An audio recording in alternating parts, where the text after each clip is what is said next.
네, 여러분 안녕하세요. 지난번에 안 좋은 남자 거르는 기준에 대해서 5가지, 그 다음에 6가지, 오늘 5가지 더 알려드릴게요. 꼭 적어 놓으시고 이런 거를 하나씩 점검을 꼭 하셨으면 좋겠습니다. 안 좋은 남자 거르는 법의 하나는 뭐냐면, 통제하려 드는 사람을 좀 거르세요 라고 말씀을 드리고 싶어요. 우리가 통제라고 하면 뭐뭐 하지 마 이렇게 세게 얘기하지 않아도 통제가 어떨 때 일어나냐면, 저 같은 경우에 어떤 경험이 있었냐면, 주말에는 절대 이래선 안 돼. 근데 주말에 절대 이래선 안 되는 경우가 제가 원하는 걸까요? 아니면 조직의 상황에 따라 변하는 걸까요? 변하는 거예요.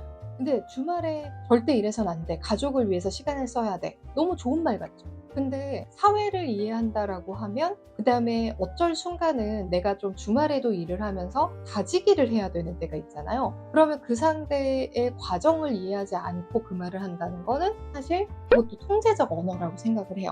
그리고 저 같은 경우에는 어떤 경우를 한번 헤어짐을 딱 결정했냐면, 저에게 그렇게 얘기하더라고요. 석사 언론대회 끝나자마자, 물론 제가 미국에서 석사를 가고 한국에서 또 석사를 갔는데, 저한테 어떤 말을 했냐면, 박사는 절대 공부하지 마 민정아, 딱 이렇게 얘기를 하더라고요. 근데 저희가 자유주권의 시대와 세대를 살고 있지 않아요? 박사 공부를 제가 그분의 돈으로 하지 않는다고 하면, 공부하고 싶은 거를 이 사람이 더 잘 나가면 나를 떠나는 사람, 그분도 뭐 잘나셨어요. 근데 나를 떠나가면 어떠할까? 그래서 새장 안에 갇힌 새처럼 통제하려 들려면 그것도 옳지 않죠. 혹은 판단자적인 거를 말하는 분들이 있어요. 너는 너무 예민해, 이렇게 싸잡아서 다 얘기를 하려고 하거나, 왜냐하면 그 얘기를 연인이 할 때는 그거의 지정 안에 그거를 가두리처럼 쓰려고 할 때가 되게 많아요. 사람은요, 둔한 것도 있고요, 예민한 것도 있고요. 그때그때 다 달라요. 아시죠? 근데 모든 게 다 예민한가요? 아니요. 그 사람하고 결부된 어떤 합의가 일어나지 않은 문제에 대해서 예민할 거예요.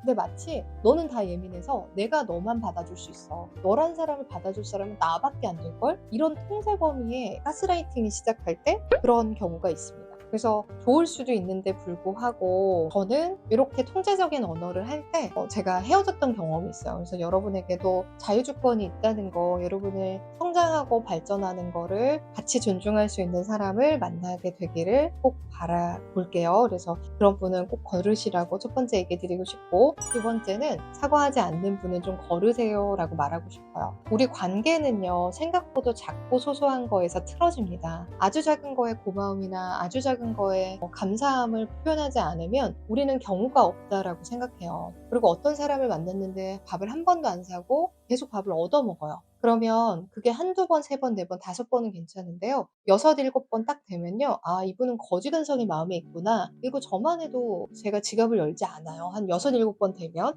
다른 분들도 만날 사람 많고 그분을 더 대접해줘야 하는 분들도 있기 때문에, 그래서 사과를 제대로 해주지 않거나 어떤 받는 일정 패턴은 당연하고, 자신이 사과하고 자신이 챙겨야 되는 부분에 대해서 너무 당연하게 받아들이는 분들은 아예 거르세요. 네, 그래서 당연하지 않아야 사과할 줄도 아는 거거든요. 아, 그때 내가 당신한테 더 챙겼어요. 아, 그때는 내가 샀어야 되는데 미안하네. 다음에 내가 더 맛있는 거 사줄게. 이렇게 말할 줄 알아야 되거든요. 그래서 사과 제대로 하지 않는 사람 걸러주시고, 세 번째는 왜곡이 심한 사람도 있어요. 그러니까 빠르게 단정직 판단하는 언어를 해요. 그래서 뭐 주말에는 보통 뭐 하세요? 라고 하면, 아, 저 주말에 보통은 집에서 뭐 집 정리하고 좀 쉬는 편이에요. 이러면, 아, 집순이시군요. 이렇게 얘기하시는 분, 주말에 쉬면 집순인가요? 주말에는 그래도 집 앞에 카페 정도 가고 좀 쉼을 선택하고 정리정돈을 선택하면 그게 집순이의 전형인가요? 이게 바로 너무 프로세스가 빠르죠. 그리고 부정적인 단어로 그거를 명시하죠. 이거는 옳지 않겠죠.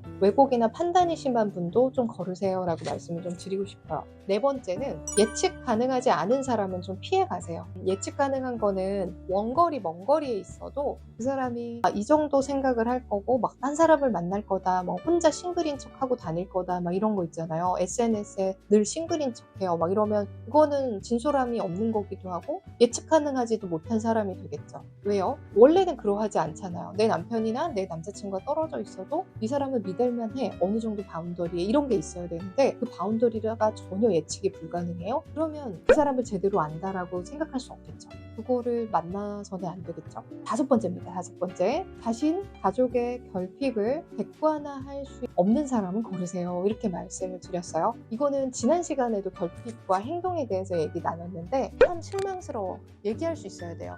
이렇게 안 좋은 남자 거르는 법을 3부로 해서 제가 촬영해 봤습니다. 많은 20, 30대 젊은이 분들 만약에 누군가를 만났는데 제 지인 중에 한 분은 외국에서 아이브리그를 공부하고 온 여학생이에요. 외국인 회사를 다니고 있는데 굉장히 예뻐요. 저희 연구실을 다 오랫동안 다녔던 친구인데 근데 아쉬울 게 없어요. 근데 어느 날 은행에 가서 그 전세자금 대출을 받고 있었대요. 근데 남자친구가 이 얘기를 들으면 그때 당시 검사였대요. 근데 검사 친구가 너 이번에 뭐 전세 얼마짜리 가는 거니? 막 물어보더래요. 그래서 전세 10억짜리 가려고 결혼할지 모른다는 생각으로 이제 전세 10억짜리를 가려고 했던 건데 근데 그래? 근데 은행에 왜 가 있어? 이렇게 물어보더래요. 그래서 이 여자분이 대출 받으려고 왔지. 이랬더니 남자분이 딱 하시는 말이 아니 10억에서 대출을 받아? 딱 이렇게 얘기를 하더래요. 근데 그 검사집도 별로 돈이 그렇게 크게 있지 않은 집이었거든요. 근데 이제 남자는 이건 거예요. 나 정도 검사 만나려고 하는데 전세자금 없는 10억을 갖고 와야 되는 거 아니야? 약간 그런 뉘앙스로 얘기를 했다고 하더라고요. 그래서 이 여자분이 헤어져야 되는가 말아야 되는가 마음은 가는데 내가 조건이 안 좋아서 저 사람한테 내가 이렇게 비교당해야 하는가 이런 생각이 들어서 되게 자존감이 낮아지는 현상을 지켜봤어요. 그래서 그때 그분에게 이런 얘기를 했어요. 우리가 직위라는 거, 명예라는 갑옷을 다 헐벗게 됐을 때 그 사람의 생각이나 가치관이 되게 품격 있고 그러니까 우아했으면 좋겠는데 그게 없이 그런 지위로 나를 무장하고 돈으로 무장한다 하면 그런 사람 만나라고 두어야 되는 거 아니겠느냐라고 얘기했거든요. 그러니까 그런 속상함의 깊이를 짧게 갔으면 좋겠어요. 그런 연인을 만날 때 속상하죠. 마음은 갔는데 이런 내용들의 가치관이 잘 설립돼서 이 사람하고는 오래 가도 진짜 진심으로 기쁘고 즐겁지 못할 수 있겠다. 이런 생각들을 꼭 한 번씩 떠올려 봤으면 좋겠습니다.